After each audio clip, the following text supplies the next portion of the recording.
অন্যের বুদ্ধির উপর বিশ্বাস না রেখে নিজের বুদ্ধির উপর বিশ্বাস রেখে এগিয়ে যাবেন কিভাবে?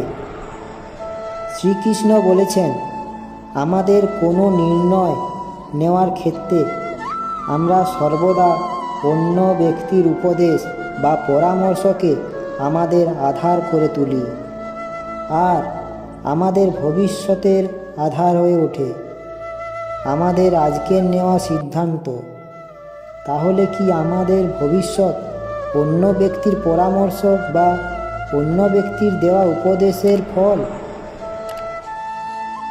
তাহলে কি আমাদের সম্পূর্ণ জীবন কোনো অন্য ব্যক্তির বুদ্ধির পরিণাম? আমরা কি কখনো বিচার করেছি? সবাই জানে যে বিভিন্ন লোক একই সময়ে ভিন্ন ভিন্ন পরামর্শ দান করে থাকে। এরপর শ্রীকৃষ্ণ বলেছেন, মন্দিরে দাঁড়ানো ব্যক্তি বলে দান করা উচিত, আর চোর বলে যদি সুযোগ পাওয়া যায় তাহলে মন্দিরের সমস্ত গয়না চুরি করা উচিত। ধার্মিক হৃদয় ধার্মিক উপদেশ দিয়ে থাকে, আর অধার্মিক হৃদয় অধার্মিক পরামর্শ দেয়।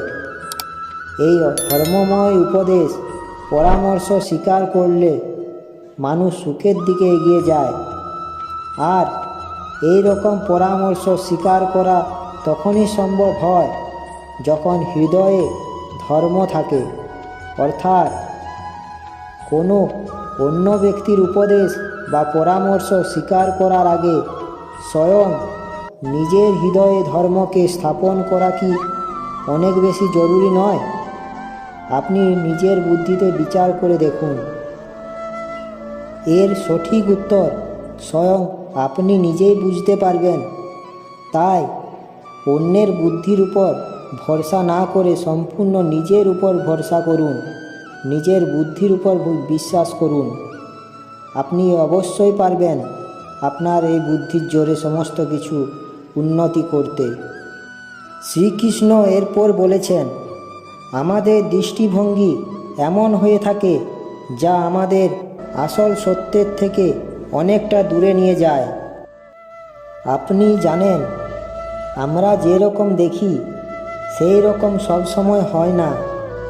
যেমন দেখুন, আমরা মানুষেরা আমাদের ভালো লাগে যে আমাদের কেউ স্বাগত জানালো, বা আমাদের কেউ প্রশংসা করলো, বা আমাদের কেউ ভালোবাসলো। আমাদের ভালো লাগে, কিন্তু যদি কেউ রেগে যান বা কটাক্ষ করে তখন আমরা তাকে আমাদের শত্রু মনে করি, তাকে আমরা শত্রু বানিয়ে ফেলি, তার উপরে রেগে যাই আমরা। আপনার জীবনে সমস্ত সেই ব্যক্তি যারা আপনার উপরে রেগে যান, কটাক্ষ করে, এমন হয় না তারা আপনার শত্রু হবে। হতে পারে সে আপনার শুভাকাঙ্ক্ষী, যিনি শুধুমাত্র আপনার ভালোই চান, যিনি আপনার জন্য একটি সুন্দর একটি ভবিষ্যৎ চান। সেই জন্য সব সময় মন দিয়ে অন্যের কথা বোঝার চেষ্টা করুন ও নিজের বিচার বুদ্ধি দিয়ে এগিয়ে চলুন। আশা করি শ্রীকৃষ্ণের এই বাণীটি আপনাদের ভালো লাগবে। যদি ভালো লাগে একটি লাইক অবশ্যই করবেন, ও এরকম ভিডিও দেখতে চ্যানেলটি সাবস্ক্রাইব করে পাশে থাকা বেল আইকনটি ক্লিক করবেন ও সকলের সঙ্গে ভিডিওটি শেয়ার করবেন।